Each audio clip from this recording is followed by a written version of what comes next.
अस्सलाम वालेकुम, welcome back to my channel. क्या हाल है आप सबका? आए हो बिल्कुल ठीक है, खुशी मज़े में। हम भी अल्हम्दुलिल्लाह ठीक है। तो ये शाम का वक्त था और मैं और बड़ा बेटा रैयान हम जा रहे थे थोड़े काम से, क्योंकि मुझे कुछ बुक्स वगैरह लेनी थी। एक पेरेंट्स थी ना, उससे बुक्स लेनी थी फैज़ान के लिए। तो बस हम वहीं के लिए निकल रहे थे। तो ये है कब्रिस्तान है, ये बड़ा सा जो हमारे यहाँ है। यहाँ मेरे अब्बा भी है और मेरी बड़ी सिस्टर भी यहीं है। तो बस हम इसे यहाँ से हम आगे बढ़ गए और आगे की तरफ रैयान की स्कूल भी आती है, जो लॉकडाउन से पहले ये जाता था। बहुत अच्छी स्कूल थी ये। तो लॉकडाउन में जिस तरह की परेशानियाँ थी, तो हमने इसे यहाँ से निकाल कर दूसरी स्कूल में हमने इसका एडमिशन कराया। वो स्कूल भी अच्छी है, बट ये बहुत ज़्यादा अच्छी स्कूल थी जहाँ मैंने अपने बड़े बेटे का एडमिशन कराया। 4 साल यहाँ इसने पढ़ा है और उसके बाद फिर लॉकडाउन के बाद जिस तरह के हालात थे, हमने इसे निकाल दिया वहाँ से और फिर हमने दूसरी स्कूल में इसका एडमिशन करवाया। ये है जो कब्रिस्तान का गेट है, ये है। और ये है यहाँ, इससे बाजू में ही कौसा मार्केट आती है, जो बहुत बड़ी मार्केट है। इधर भी आपको सारी चीज़ें इकट्ठा मिल जाएंगी, जैसे कि फ़िश वगैरह है, चिकन वगैरह है। आप देख सकते हो कितनी फ़िश की इन लोगों ने फ़िश लगाई हुई है यहाँ। तो जितनी भी ये फ़िश थी ना गाइस, इसमें से कोई फ़िश हम नहीं खाते हैं। हम इस तरह की फ़िश नहीं खाते हैं, हम बस गिनती चुनती की फ़िश वगैरह ही हम खाते हैं। तो बस कौसा मार्केट से हम आगे बढ़ गए थे जहाँ उसने हमें बुलवाया था। तो बस यहीं हम खड़े होकर उसका इंतज़ार कर रहे थे। तो वो आकर बुक्स वगैरह मुझे उन्होंने दे दिया था, बट मैं उनका शूट नहीं कर पाई। किसी से पूछे बगैर उसका शूट करना भी अच्छा नहीं लगता है, इसलिए। तो बस सब्ज़ी वगैरह लेने का इरादा नहीं था, बट बहुत फ्रेश सब्ज़ी थी, तो मैंने सोचा चलो सब्ज़ियाँ वगैरह भी थोड़ी बहुत ले लेते हैं। अब जब मार्केट आया तो थोड़ा बहुत सामान ले लेते हैं। तो मैंने भिंडी ले ली थी, आलू वगैरह मैंने ले लिया था। बस 1-2 चीज़ें ही ली थी, ज़्यादा चीज़ें नहीं ली थी। प्याज वगैरह टमाटर भी घर में सब थे, तो बस इसी तरह से थोड़ी बहुत चीज़ें ले ली थी। और बुक्स, ये जो रेयान के हाथ में दिख रही है आपको, ये बुक्स है। तो यहाँ देखिए कितनी अच्छी मार्केट लगती है। फ्रूट्स वगैरह भी बहुत ही फ्रेश मिल जाते हैं। तो अच्छी खासी बड़ी मार्केट है। बस हमने यहाँ से थोड़ा बहुत सामान लिया और घर की तरफ आ गए। रात का वक्त था। हमारे फ्लोर पर ही एक लेडीज़ को, जो मेरी पड़ोसन है, उसको बेबी हुई, तो उसने हमें इस तरह से मिठाई भेजी। मिठाई हम सब की फेवरेट है, हम सबको घर में मिठाई बहुत ज़्यादा पसंद है, स्पेशली मेरे हस्बैंड को। चलिए जी, सुबह हो चुकी थी और वही हमारा काम, पानी का काम होने के बाद मैंने रोटियां वगैरह बनाई, क्योंकि हस्बैंड को रोटियां देनी होती है टिफ़िन में भी और नाश्ते में भी। हम सब रोटियां ही खाते हैं। तो रोटियां इस तरह से बन गई थी, यानी मैं बना रही थी। तो मैंने सोचा चलो आपको थोड़ा सा क्लिप दिखा दूँ। हस्बैंड चले गए थे टिफ़िन वगैरह लेके, नाश्ता वगैरह करके। तो अब मैं आ गई थी किचन की तरफ। सोचा जल्दी जल्दी से खाना बना दूँ, वरना बहुत ज़्यादा लेट हो जाता है और नमाज़ के लिए भी मुझे बहुत ज़्यादा लेट हो जाता है। तो बस मैं नमाज़ के लिए बहुत जल्दी जल्दी करती हूँ गाइस, हर काम के लिए, काम करने के लिए। तो बस फ्रिज में से भिंडी निकाल ली थी। इसे अच्छी तरह से वॉश कर लेंगे हम। थोड़ी देर अच्छी तरह से 2-3 पानी से वॉश करने के बाद मैंने इसे थोड़ी देर पानी में भिगो लिया था। तो भिंडी में जितनी भी गंदगी होती है ना, वो निकल जाती है। तो गाइज़, आज बस थोड़ा सा दिल उदास था, बहुत परेशान हो रही थी मैं। पता नहीं, कहीं भी मेरा दिल नहीं लग रहा था। मुझे तो व्लॉगिंग वगैरह भी करने के लिए मैं बिल्कुल तैयार ही नहीं थी। बस जैसे तैसे मैंने व्लॉगिंग कर दी गाइज़। तो आज मैं अपसेट इसलिए थी कि बहुत सी चीज़ें होती है इंसान की नहीं हो पाती है। वो बहुत ज़्यादा मेहनत करता है, सोचता है आगे बढ़ूँ, बट पता नहीं क्या चीज़ है जो लॉकडाउन से हमारे पीछे लगी हुई है। लॉकडाउन से पहले अल्हम्दुलिल्लाह हमारा सब कुछ बहुत स्मूथली और अच्छा चल रहा था, और लॉकडाउन के बाद इतनी परेशानियां हो गई ना, जब से नोटबंदी हुई और लॉकडाउन हुआ उसके बाद से जो परेशानियां हमारे पीछे लगी हुई है। बस थोड़ा बहुत अच्छा होता है कुछ, और फिर से कुछ ना कुछ परेशानियां आई जाती है। और हस्बैंड को जब मैं परेशान देखती हूँ तो मैं खुद भी मायूस हो जाती हूँ और बहुत परेशान हो जाती हूँ। हालांकि ऐसी बात नहीं है, मैं नमाज़ वगैरह सब पढ़ती हूँ, यहाँ तक मैं तहज्जुद की नमाज़ भी पढ़ती हूँ। फिर भी मैं कहीं से बहुत अपने आप को अकेला महसूस करती हूँ, क्योंकि जब मेरी बहन थी तो मुझे बिल्कुल भी किसी चीज़ की कोई टेंशन नहीं होती थी, क्योंकि मुझे लगता था कि कोई नहीं है मेरे साथ मगर मेरी बहन है। मगर जब उसका इंतकाल हुआ उसके बाद से मैं गाइस बहुत तन्हा और अकेली हो गई हूँ। मुझे मुझे हर चीज़ में जैसे मेरी बहन नज़र आती है, मेरा दिल कहीं नहीं लगता है और मैं बहुत चाहती हूँ कि मैं अपना दिल कहीं भी लगाऊँ। मतलब नमाज़ में या अपने काम में। मैं लॉकडाउन के बाद ही मैंने व्लॉगिंग वगैरह शुरू की। व्लॉगिंग तो नहीं, मैं कुकिंग करती थी, मैं व्लॉगिंग नहीं करती थी क्योंकि मुझे व्लॉगिंग में बिल्कुल भी इंटरेस्ट नहीं था गाइस। मुझे सिर्फ़ कुकिंग में ही बहुत इंटरेस्ट था। शुरू से ही मुझे कुकिंग करना बहुत पसंद है। मगर फिर जब कुकिंग मेरी इतनी अच्छी कुकिंग थी मगर उसमें मुझे व्यूज़ नहीं आ रहे थे, तो मैंने फिर सोचा चलो व्लॉगिंग शुरू करते हैं। शायद व्लॉगिंग से कुछ फ़ायदा हो जाए या फिर जो व्यूज़ बढ़ जाए। तो फिर मैंने कुकिंग वगैरह शुरू की, सॉरी व्लॉगिंग वगैरह शुरू की और थोड़ा बहुत व्लॉगिंग में व्यूज़ बढ़ने लगे, तो बस इसी तरह से मैंने व्लॉगिंग शुरू की। और बस देखिए बातें करते करते हमारी भिंडियाँ भी भुन गई। 2 प्याज ली थी मैंने, तेल डाला था, ज़ीरा डाला था और अच्छी तरह से भुनने के बाद भिंडी फ्राई की मैंने, आधा किलो भिंडी, और उसमें कुछ मैंने पाउडर मसाले ऐड किए, नमक, हल्दी, लाल मिर्च पाउडर। इस तरह की भिंडी तो सभी के घर में बनती है, ये नॉर्मल भिंडी है, इसमें कुछ एक्स्ट्रा हमने नहीं डाला है। अच्छी तरह से भुन भानने के बाद मैंने इसमें 2 छोटे साइज़ के टमाटर डाल दिए थे। ये मीडियम साइज़ के नहीं थे, छोटे साइज़ के टमाटर थे। इसे अब हम दम पे छोड़ देंगे, गैस की फ्लेम लो करके ही। बिल्कुल भी इसमें पानी वगैरह कुछ ऐड नहीं होगा, बस हल्के आंच पे आपने इसे छोड़ देना है। तो यहाँ मेरा छोटा बेटा उठ गया था। ये रात में सोता भी लेट है और उठता भी जल्दी है। इसे बहुत कम नींद है और इसे ना सबसे ज़्यादा जानवरों में इंटरेस्ट है। बिल्ली देख लिया, खरगोश देख लिया, टोटोज़ आता है, टोटाइज़, वो देख लिया, बस ये सब उन्हीं के पीछे लगा हुआ रहता है। तो ये फामी करके एक आता है शॉर्ट्स पर, ये वो ही देखता रहता है, फामी फामी, आप शायद आप लोगों को भी पता होगा। तो बस ये वही देखता है और इसे जानवरों में इतना इंटरेस्ट है कि कबूतर देखेगा, अगर ज़ख्मी है तो कबूतर को घर में ले आएगा। किसी भी चीज़ को देखता है ना, अगर ज़ख्मी है जानवर तो ये फ़ौरन से उनके पीछे भागने लगता है कि मम्मा इसे पानी दे दो, इसे खाना दे दो। तो बस गाइस, अब यहाँ बेड वगैरह भी क्लीन कर देंगे। बड़ा बेटा भी मेरा रैयान उठ गया था, तो मैंने सोचा चलो बेड वगैरह भी हाथों हाथ क्लीन कर लेते हैं। यहाँ हमारी भिंडी दम पर थी और यहाँ मैं बेड वगैरह क्लीन कर रही थी। तो गाइज़ आप लोग भी सोच रहे होंगे कि कहाँ ये अपनी स्टोरी लेके बैठ गई। गाइज़ मैं समझती हूँ कि आज के टाइम पे को किसी के घर में कोई भी चीज़ परफेक्ट नहीं है। हर किसी को कहीं ना कहीं कुछ ना कुछ प्रॉब्लम है।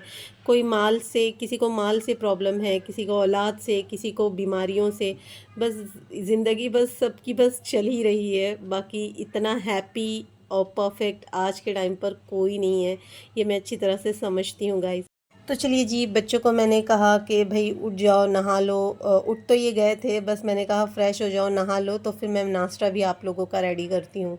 तो बस आज मैं शामी कबाब बना रही हूँ, चिकन के शामी कबाब। ये भी रेसिपी मैं आपके साथ शेयर कर चुकी हूँ गाइज़। मैं चिकन की रेसिपी कुछ और बनाने वाली थी, बट आज हमारे यहाँ पानी नहीं आया, उसकी वजह से मुझे शामी कबाब ही बनाने पड़े। क्योंकि जो रेसिपी मैं बना रही थी, कटलेट वगैरह ही बना रही थी चिकन के साथ, उसमें पानी वगैरह का बहुत ज़्यादा यूज़ हो जाएगा, बर्तन वगैरह बहुत ज़्यादा निकलेंगे। और आज हमारे यहाँ पानी नहीं आया, उसकी वजह से मुझे शामी कबाब बनाना पड़ा। तो आधा किलो मैंने बोनलेस चिकन ली थी, जिसमें 150 ग्राम दाल डाली है मैंने चने की। चने की दाल को 1 घंटा पहले भिगो लिया था। 2 प्याज डाल दी है मैंने रफली चॉप करके इसमें। तो प्याज़ों को भी मैं अच्छी तरह से धो दूँगी। हर चीज़, मैं बर्तन भी मैं धो के रखती हूँ, फिर भी मैं जब यूज़ करना होता है ना मुझे, मैं फिर से एक बार बर्तन धो देती हूँ। 7-8 मैंने कश्मीरी लाल मिर्च डाली है साबित, 1 टेबल स्पून मैंने अदरक लहसुन का पेस्ट डाला था और इसी के साथ 5-6 हरी मिर्च ऐड कर रही हूँ। और साथ ही साथ में हमारी भिंडी भी बनकर रेडी हो चुकी है। अच्छी तरह से दम पर मैंने इसे रख दिया था, तो ये सॉफ्ट सी हो जाए ना भिंडी, तो बस रेडी है हमारी। बस कच्चापन नहीं होना चाहिए। तो भिंडी पूरी तरह से हमारी भिंडी रेडी हो चुकी है। तो चलिए जी, अभी इसे रख देते साइड में और शामी कबाब की तरफ हम अब ध्यान देते हैं। तो 1 टेबल स्पून लाल मिर्च पाउडर, हाफ़ टेबल स्पून हल्दी और साबित ज़ीरा डाला है मैंने, हाफ़ टेबल स्पून गरम मसाला 1 टेबल स्पून ऐड किया है। और जो साबित धनिया होता है ना, जो क्रश करके कूट कर मैं रखती हूँ, वो मैंने 1 टेबल स्पून डाला है। 2 बड़े साइज़ के आलू थे, जिसे मैंने अच्छी तरह से छिलके उतार के डाल दिया है इसमें। और 1 कप मैंने पानी का ऐड किया है इसमें। आपने ज़्यादा पानी बिल्कुल ऐड नहीं करना है, भले से आप थोड़ा कम पानी डाल दो, मगर ज़्यादा पानी ऐड नहीं करना है। वरना क्या होगा, जो शामी कबाब का मिक्सचर बनेगा ना, वो थोड़ा सा गीला गीला सा बनेगा और हमें गीला नहीं चाहिए। इसे हाई फ्लेम पर 1 सीटी देंगे, गैस की फ्लेम लो कर कर हम 8 मिनट दम पर छोड़ देंगे। तो अब मैं इनके लिए बना रही थी नाश्ता। तो एक प्याज को मैंने रफली चॉप करके, रफली चॉप नहीं किया है, फ़ाइन चॉप किया है इसे। तवे पे मैं इस तरह से काट के डाल रही हूँ, थोड़ा सा ऑयल डाल दूँगी। तो आज मेरे बच्चों को खाना था प्याज, टमाटर और आलू वाला अंडा। तो मैं इस तरह से बनाकर इनको दे देती हूँ। प्याज सॉफ्ट हो जाए तो एक छोटे साइज़ का टमाटर मैंने डाल दिया था और एक छोटे साइज़ का ही आलू लिया था। अच्छी तरह से भुनने के बाद प्याज सॉफ्ट हो जाए तो टमाटर डाल देना है और आलू को 4 पीसेस में काटना है और बारीक बारीक सा आपने करके डाल देना है, यानी चॉप करके इसमें डाल देना है। हल्का सा हम इसमें डाल देंगे नमक और डाल देंगे थोड़ी सी लाल मिर्च पाउडर। तो डब्बा मैं ऊपर से निकाल रही थी, जो हल्दी और मिर्च का डब्बा है ना वो। तो जहाँ से मैं चीज़ें लेती हूँ ना फ़ौरन से वहीं रख देती हूँ, सामान इधर उधर बिखरा के नहीं रखती हूँ, इसलिए मेरा काम जल्दी जल्दी से हो जाता है, बहुत ज़्यादा टाइम नहीं लगता है। तो लाल मिर्च पाउडर और थोड़ी सी हल्दी पाउडर मैं ऐड कर लूँगी इसमें। अच्छी तरह से इसे मिक्स करने के बाद मैं इसे कवर कर दूँगी। धीमी आंच पर आपने कवर कर लेना है, क्योंकि हमने इसमें आलू डाला है ना, इसे सॉफ्ट होने के लिए टाइम लगेगा। तो बस 4-5 मिनट के लिए मैंने बारीक बारीक से आलू डाले थे ना, तो जल्दी सॉफ्ट हो जाएंगे। तो 4 से 5 मिनट के लिए मैं इसे दम पे छोड़ दूँगी। यहाँ हमारा जो शामी कबाब का मिक्सचर था ना, दाल वगैरह, ये देखिए कितनी अच्छी तरह से ड्राई हो चुका है, बिल्कुल भी इसमें पानी नहीं है। तो बस इसी तरह से आपने रखना है। चिकन भी ये देखिए कितनी अच्छी तरह से सॉफ्ट हो चुकी है। तो अब मैं लूँगी मैचर से, मैचर को धो के ले रही हूँ मैं पानी से, आप देख सकते हो, और इसे अच्छी तरह से मैश करना है। आपने इसे मिक्सी के जार में डाल के नहीं पीसना है, मैशर से ही मैश करना है। बहुत अच्छी तरह से मैश हो जाता है ये, तो हमारा काम नहीं बढ़ता है, वरना मिक्सी का जार निकालो, मिक्सी निकालो तो बहुत ज़्यादा वक्त हमारा ख़राब हो जाता है। तो इसी तरह से आपने गरम गरम में ही इसे मैश करना है, तो फ़ौरन से फटाफट से ये हो जाएगा। नमक ऐड कर लेंगे, क्योंकि बॉईल करते हुए मैंने नमक नहीं डाला है, अक्सर मैं भूल ही जाती हूँ नमक डालना। इस तरह से जब ये हो जाए, थोड़ा ठंडा हो जाए ना, तो हम इसके कबाब बना लेंगे। तो यहाँ जो मेरे बच्चों का अंडा बन रहा था ना, आलू प्याज टमाटर वाला अंडा, तो इस तरह से रेडी है। आलू अच्छी तरह से सॉफ्ट हो चुके हैं। मैं 2 अंडे इस तरह से इस पे डाल दूँगी और इस पे थोड़ा सा नमक हम ऐड कर लेंगे इस तरह से, और बस इसे हम 2 मिनट के लिए बस फिर से इसको कवर करके रख देंगे, 2 मिनट के लिए, ज़्यादा नहीं। और इसी तरह से हमारा प्याज टमाटर और आलू वाला अंडा बन के रेडी है गाइस। और वाकई में ये अच्छा भी बनता है। इस पर थोड़ा सा आपने लाल मिर्च वगैरह डाल दिया ना, तो ये बहुत मज़े का बनता है। तो बच्चे बहुत शौक़ से खा लेते हैं। अब ये कि अगर रोटी के साथ इन्होंने खा लिया ना, तो दोपहर का खाना नहीं खाएंगे, फिर अरबी से आके ही ये अपना खाना खाएंगे। तो बस मैंने इस तरह से बच्चों को अंडा और रोटी दे दी थी कि भाई खा लो आप लोग बैठकर, और इनके साथ 2-3 बाइट मैंने भी खा ली थी। क्योंकि गाइज़ आज मैंने दोपहर का खाना भी नहीं खाया था, क्योंकि मेरा दिल जो था ना वो कहीं भी नहीं लग रहा था। बहुत अपसेट थी मैं, पता नहीं दिमाग कहाँ कहाँ भागा जा रहा था, तो कुछ नहीं अच्छा लग रहा था। तो बस 2-4 निवाले मैं खाने के बाद फिर से किचन में आ गई थी, और मैंने एक प्याज को बारीक सा चॉप कर लिया था धनिया डाल के, और जो मिक्सचर मैंने रेडी किया है ना शामी कबाब का, वो इसमें डाल दूँगी। और नींबू है तो आप एक नींबू का रस डाल दीजिए, नींबू नहीं था इसलिए मैं विनीगर डाल रही हूँ 1 टेबल स्पून। अच्छी तरह से हाथों से आपने इसे मिक्स कर लेना है, और बस अभी हम इसके कबाब बनाने लगेंगे। तो मैं मीडियम साइज़ के कबाब बना रही हूँ, शामी कबाब। इस तरह से सारे कबाब बनाकर हम रख लेंगे। तो आप अगर कोई भी कबाब बनाते हो ना, तो आप उसे फ्रीज में रख दीजिए। जब टिक्की वगैरह बना लेते हो ना, तो उसे फ्रीज में रख लीजिए, जिससे कि कबाब अच्छी तरह से सेट हो जाते हैं। तो फ्राई करते वक्त ये टूटते या ऑयल में बिखरते नहीं हैं। तो सारे हमारे कबाब इस तरह से रेडी हो चुके थे। 28-29 हमारे कबाब बन के, शामी कबाब बन के रेडी हुए थे। तो मैं इसे फ्रीज़र में रख दूँगी, क्योंकि मेरा फ्रिज भी अच्छी तरह से काम नहीं कर रहा है, बहुत ज़्यादा गर्मी होने के लिए, गर्मी हो रही है इसलिए। तो बस इस तरह से मैंने जगह बना ली थी फ्रीज़र में और इसे रख दिया था। बहुत ज़्यादा देर नहीं रखूँगी, थोड़े टाइम के लिए इसे फ्रीज़र में रखूँगी। बाद में एक जो प्लेट है ना, वो मैं निकाल के नीचे रख लूँगी, ताकि जब बच्चे अरबी वगैरह पढ़कर आ जाए ना, तो इन्हें अच्छी तरह से फ्राई करके मैं दे दूँगी। तो ये जब अरबी पढ़कर आते हैं ना, तो इन्हें भूख लगने लगती है, तो बस उसी टाइम पर मैं बच्चों को सर्व कर दूँगी फ्राई करके। तो ये देखिए इतने बर्तन इकट्ठा हो गए थे, और सबसे ज़्यादा बोरिंग काम मुझे बर्तन धोना ही लगता है। तो बस कुछ 1:30 बज रहे थे। बच्चों से मैंने कहा नमाज़ वगैरह पढ़ लो, तो इन लोगों ने कहा कि हम मस्जिद में जाके ही नमाज़ पढ़ेंगे मम्मा, अरबी के लिए जाएंगे ना, तो वहीं नमाज़ पढ़ लेंगे। तो मैंने कहा चलो ठीक है। और ये देखिए क्लीनिंग वगैरह सब मैंने कर ली थी फटाफट से, और बस हमारा काम इस तरह से हो गया था। और अब बच्चों का टाइम हो चुका था जाने का। सरफराज से बात मत करना, हाँ सरफराज से करो। कि अभी क्या सरफराज ने क्या किया, वो तो आया था ना बात करने।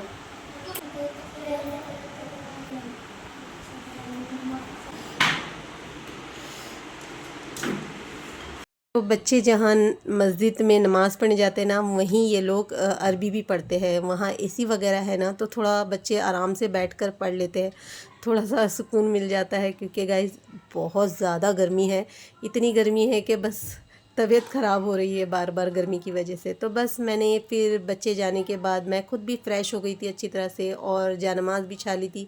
लाइट्स ऑफ़ कर दी थी मैंने कि बस अब नमाज़ पढ़नी है, पहले नमाज़ पढ़ लूँ, उसके बाद बाकी का काम करेंगे। तो ये मैं नमाज़ पढ़ी थी और देखिए मोबाइल कहाँ छोड़ कर गया। ये मेरा जो मोबाइल था ना, जिससे मैं व्लॉगिंग वगैरह करती थी, माशाल्लाह बहुत अच्छा मेरा मोबाइल है। ये बहुत अच्छी तरह से चल रहा है, बस इसका कैमरा काम नहीं कर रहा है, और मुझे कैमरे की ही ज़रूरत थी गाइज़। तो इसलिए हमें दूसरा मोबाइल लेना पड़ा। तो बस हस्बैंड ने दूसरा मोबाइल लाकर मुझे दे दिए थे, तो इसे रख देते साइड में। ये बच्चों के लिए रखा हुआ है, कभी मैं नीचे जाती हूँ तो कॉल वगैरह बच्चों को करके पूछ लेती हूँ कि क्या कर रहे हैं। और ये जो गाड़ी है ना, ये मेरा बच्चे जब छोटे थे ना, उनका बर्थडे था तो मेरी बड़ी बहन ने गिफ्ट किया था। ये नहीं, बहुत ज़्यादा 3-4 गाड़ी ये इकट्ठा दिलाती थी मेरी बहन इन लोगों को। तो जब इन लोगों का बर्थडे आता था ना गाइस, तो हम कम बर्थडे करते थे, और मेरी जो बड़ी बहन थी ना, बड़ी सिस्टर, वो इन लोगों का बर्थडे ज़्यादा करती थी। वो बहुत ही शौकीन थी ये सब चीज़ों की गाइस, मेहमान नवाजी, और किसी का बर्थडे आता था उसके लिए ये बहुत शौकीन थी, हर चीज़ की शौकीन थी। घूमना फिरना खाना पीना उसे बहुत पसंद था। तो बस अब मैंने नमाज़ अपनी अदा कर ली और बच्चे भी आ गए थे। तो ये जो छोटा बेटा फैज़ान है, इसने फ्रिज में से दही निकाली और दही खाने लगा। ये इस तरह की चीज़ें भी बहुत खाता है माशाल्लाह, और अच्छी बात है दही वगैरह खाना। तो ज़्यादा दही वगैरह बहुत खाता है ये। तो मैंने कहा चलो फिर आप लोग अभी खाना वगैरह खा लो, आ चुके हो तो घर पे। तो इन लोगों ने कहा ठीक है। तो बस मैं कबाब फ्राई करने लगी थी। तो बस एक अंडे को मैंने बीट कर लिया था, नमक डालकर ऑयल डालकर, बस अंडे में डीप करके हम कबाब फ्राई कर लेंगे मीडियम गैस पे। तो इसी तरह से मैं एक एक कबाब अंडे में डीप कर रही थी और ऑयल में इस तरह से ड्रॉप कर रही थी, और ज़बरदस्त से हमारे इस तरह के शामी कबाब बन के तैयार है। जब एक साइड से अच्छा सा कलर आ जाए तो आपने इसे टर्न कर लेना है। तो मैंने सोचा चलो, पहले भी मैं आपके साथ शेयर कर चुकी हूँ, दोबारा से मैंने सोचा चलो आपके साथ शेयर कर लेती हूँ शामी कबाब की रेसिपी। तो सारी रेसिपी मैंने आपके साथ शेयर की है गाइस। मैं बहुत ज़बरदस्त आज रेसिपी शेयर करने वाली थी, बट वही हमारे यहाँ पानी नहीं आया, इसकी वजह से मैं नहीं कर पाई। तो कोई बात नहीं, नेक्स्ट टाइम कर लेंगे। अब मैं भी यहीं हूँ और आप लोग भी कहाँ जा रहे हो। तो बस इस तरह से बच्चों की प्लेट रेडी कर ली थी, रोटी दे दी थी, भिंडी की सब्ज़ी दे दी थी, और कबाब वगैरह रख कर इनको दे दिया था, और कहा कि अगर चावल खाना है तो फिर चावल भी आप लोग ले लेना। तो बस इस तरह से छोटा बेटा अपनी प्लेट ले गया, क्योंकि 4 साढ़े 4 का वक्त था और इन लोगों को लगी थी भूख। बाकी शामी कबाब मैं इस तरह से रख दूँगी और बच्चे अब अपना खाना एंजॉय करेंगे। तो गाइज़ अब मैं ज़्यादा बोर आप लोगों को नहीं करूँगी, वरना मैं ज़्यादा बातें करने लगूँगी तो आप ज़्यादा बोर हो जाओगे, और वीडियोस बहुत ज़्यादा लंबी हो चुकी है और भी ज़्यादा हो जाएंगी। तो बस बच्चों ने खाना खा लिया था, मैं पी रही थी अपनी चाय, और व्लॉगिंग यहीं एंड करती हूँ। मिलूँगी आपसे नेक्स्ट व्लॉग के साथ, जब तक के लिए दुआ में याद रखिए, और वीडियो पसंद आए तो प्लीज़ लाइक शेयर सब्सक्राइब करना ना भूलिएगा। Thanks for watching. अल्लाह हाफिज़।